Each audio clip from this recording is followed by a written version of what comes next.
Talking Media in association with Boxrow. Catterall, Jack, we've just done the press conference. One of the things that stuck out to me was the fact that Darragh Foley says that your best win was O'Hara Davis. You know what? There's been some good domestic fights over the years. O'Hara probably is one of them wins, but there's been some other good wins as well. There's been a lot of domestic fights where I've been the underdog and I've done the job. I think Tyrone Nurse ranks up there. He was on good form and on a good run before they took the British title off him, so he's one of them. I think Tyrone's a mutual opponent between both of you. I'm pretty sure Darragh fought him as well. Yeah, so the Tyrone I were referring to was Nurse for the British title, but yeah, Tyrone McKenna, he's boxed in maybe a couple of years ago. So you will have watched your performance against Tyrone McKenna and his. Have you watched that? And what do you take from that? You know what? When you're fighting somebody like Foley, obviously I've watched it. I've watched my fight back with McKenna. I can see what I did good and what I didn't do so good. You pretty much know what to expect with Foley. Once you've watched a couple of rounds of any of his fights, he's tough, he's strong, he'll come and have it. His defence ain't great. I don't think he hits over hard. He had a good win last time against Robbie Davis. I know we had the injury as well after the knockdown, but yeah, I know what to expect on Saturday. What do you make of him as a personality, as a character? He obviously brings a lot of smoke with regards to talking, and obviously you're completely the opposite. So does that excite you? Yeah, you know what? I've been in this position before. I'm not the biggest talker. I will never try to be somebody that I'm not. And he talks a good game, and I'm excited for it. It adds that little bit of motivation. He's up here, he's on the top table, and he's making some statements. So it's nice. It gets me fired up for Saturday. I was watching the pre-fight build-up that they filmed with both of you, and I don't know if he saw you doing your ice bath, and he was talking about the temperature you did it in and compared to what he was doing it in, because that's the way it kind of came across. Do you take anything from that? You know what? I think DAZN stitched me up. I think I did the bath first. Mine was -10. I think they lied about the temperature. I think they lied about his time. But no, listen, it's all fun and games. I'm out in the water. I go open water swimming. I love it. It's a fucking ice bath. It's not a fight. So he'll see Saturday. See, a lot of people don't know that. You're a deep sea diver. I don't know how many people know that. You don't really advertise it, but you can go pretty deep down in the sea. And I'm not a deep sea diver. I'm an open water swimmer. I like doing the open water swims. Been doing them for a couple of years now.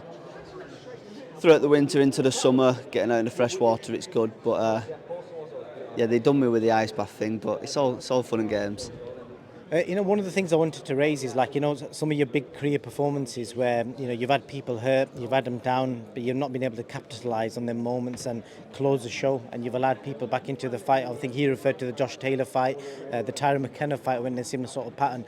How important is it to you that doesn't happen again? Because if you do find a moment like that with Foley, are you looking to just close the show? Yeah, and listen, there's been a lot of performances where I have finished them off, but yeah, I mean, he's picked out the last fight with Taylor. I think we had him down in round 7, and you know what, looking back, I probably could capitalise on it a bit better. I didn't, but that's in the past now. McKenna was very tough. Didn't have the best preparation for that fight, but a good fight nonetheless. Had him down 3 times, I think, in that fight, and very balls in, he managed to get up. So, but make no mistake, if once I see Foley hurt on Saturday, I'll be jumping all over it. And it's no secret, over the last 3-4 years, you've been very inactive, no fault of your own, contractual issues, promoter issues, whatever it was. There's a lot of fighters out there in similar sort of situations. We see stuff on Twitter these days. Any advice for them? Because you've now found the end of the road, haven't you? And you've got your moment. Yeah, surround yourself with good people. I've got a great team, family, my missus, my coaches, and a great bunch of friends, really, who keep me on course. We're always up to different activities. If we're not swimming, we're out on the bikes. Do you know what I mean? I've got a good circle of people, so you are the company that you keep. And yeah, it has been frustrating, but you have to find something worth fighting for. And I've got them things. I've got a little baby girl and a family to provide for. So these are the things that get me up in the morning, get me to the gym, and keep me in that position. Some good words of advice, because I know a lot of fighters will probably watch this and take some inspiration from that. And the last thing, Jack, could you just predict for me the three main events this Saturday? We've got Conlan Lopez, Okoli, Billum Smith, and Lee Wood Lara. Just give me some quick predictions. Yeah, I'm going to go for Michael Conlan, a win. Wood Lara, interesting fight. I mean, we've seen, in my opinion, Lee was just edging the rounds and winning the fight quite comfortably. It's an interesting one. I'm split on that one. I'm not going to sit on the fence. I'm going to go out there and say Wood KO this time. And who else is fighting? You know what? I'll be dead honest. I'm not paying too much close attention. I know we're talking about Okoli's left the McGuigans. He's fighting somebody who's been in the gym with, sparred all these rounds. Horrible style. Okoli win points. Jack Catterall, appreciate your time as always, brother. All the best Saturday night. Thank you very much. Thank you.